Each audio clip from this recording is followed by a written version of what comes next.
ఏపీలో వాలంటీర్ల కథ ముగిసిందనే చెప్పుకోవాలి. రాష్ట్రంలో వాలంటీర్ల వ్యవస్థ మనుగడలో లేదని మంత్రి డోలా బాలవీరాంజనేయ స్వామి స్పష్టం చేశారు. శాసన మండలిలో ప్రశ్నోత్తరాల సమయంలో వాలంటీర్ల వ్యవస్థపై సభ్యులు అడిగిన ప్రశ్నలకు సమాధానమిస్తూ ఆయన ఈ మేరకు స్పష్టతనిచ్చారు. గత వైసీపీ ప్రభుత్వం వాలంటీర్ల వ్యవస్థను రెన్యువల్ చేయలేదని ఆయన తెలిపారు. గత ప్రభుత్వ నిర్వాకం వల్ల ఆ వ్యవస్థ కనుమరుగైపోయిందని చెప్పుకొచ్చారు. కొనసాగిస్తారు లేదన్నారు. మేము కొనసాగిస్తామని మేము చెప్పిన మాట వాస్తవం అధ్యక్ష. లేని పిల్లోడికి ఏం పేరు పెట్టారు? లేని పిల్లోడికి ఏం పెడతారు? వ్యవస్థ అంటావా? వ్యవస్థ ఉంది, కానీ మీరు జీవో ఎందుకు ఇవ్వలేదు? మీకు వాళ్ళ మీద ప్రేమ ఉంటే 2023 సెప్టెంబర్ మీరు ఎందుకు జీవో ఇవ్వలేదు? మీరు ఇచ్చిన జీవోలు పాతలో మీరు చూసుకుంటే ఒకసారి అధ్యక్ష, వాళ్ళు అధ్యక్ష 39/20 జీవో ఇచ్చారు అధ్యక్ష. 31/3/22 జీవో ఇచ్చారు అధ్యక్ష. తర్వాత 29/9/22 జీవో ఇచ్చారు అధ్యక్ష.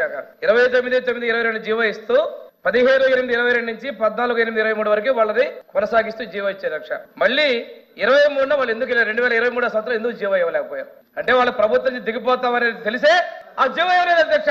ఎన్నికల సమయంలో వాలంటీర్లకు ఇచ్చిన హామీలను అమలు చేసేందుకు తమ ప్రభుత్వం ప్రయత్నించిందని మంత్రి తెలిపారు. కానీ లేని వాలంటీర్లకు జీతాలు ఎలా ఇవ్వాలని ప్రశ్నించారు. వాలంటీర్లు విధుల్లో ఉంటే వారిని కొనసాగించే వాళ్ళమని అన్నారు. 2023 ఆగస్టు నుంచి వాలంటీర్ల వ్యవస్థ ఉనికిలోనే లేదని తెలిపారు. మీరు జీవో ఇచ్చుంటే మేము కొనసాగించే వాళ్ళం. వ్యవస్థలో వాళ్ళు ఉన్నారు, కానీ 2023 ఆగస్టు నుంచి వాళ్ళని రెన్యువల్ చేయలేదు. ఎన్నికలకు ముందు వారితో రాజీనామా చేయించారని, ప్రస్తుతం రాష్ట్రంలో వాలంటీర్లు లేరని అన్నారు. 2023 ఆగస్టు వరకు వాలంటీర్లను కొనసాగిస్తూ గత ప్రభుత్వం జీవో ఇచ్చిందని, 2023 సెప్టెంబర్లో వారిని కొనసాగించే జీవో ఇవ్వలేదని తెలిపారు. వారిని కొనసాగిస్తున్నట్టు జీవో ఇచ్చి ఉంటే వారి జీతాలను కూడా పెంచే వాళ్ళమని చెప్పారు. అయితే వాలంటీర్ల వ్యవస్థపై తమకు విశ్వాసం ఉందని మంత్రి చెప్పటం గమనార్హం. వాళ్ళు చేసే తప్పులకు ఉండరని చెప్పి జీవో ఇవ్వలేదు. ఈ రోజు మమ్మల్ని బ్లేమ్ చేయడం కోసం వాళ్ళు ఇది వాడుతున్నారు అధ్యక్షగా. మేము కొనసాగిస్తా ఉన్నాం.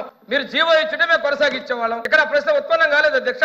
కొనసాగించే మేము జీతాలు పెంచుతా ఉన్నాం అధ్యక్ష. నేను చెప్పింది అధ్యక్ష, వాళ్ళు అడిగిన ప్రశ్న సమాధానాలు ఇచ్చారు అధ్యక్ష. లేని బిడ్డకి పేరు పెట్టమని, లేని బిడ్డకి ఏదో చేయమని అడిగినట్టుగా ఉంది అధ్యక్ష. వ్యవస్థలో వాళ్ళు ఉన్నారు, కానీ 2023 ఆగస్టు నుంచి వాళ్ళని రెన్యువల్ చేయలేదు. చేయలేని వాళ్ళకి ఒక ఫేక్ ముఖ్యమంత్రి, ఫేక్ కేబినెట్, ఫేక్ గా వాళ్ళకి రాజీనామాలు, ఫేక్ డ్రామాలు, ఈ రోజు మళ్ళీ ఫేక్ ప్రశ్నలు.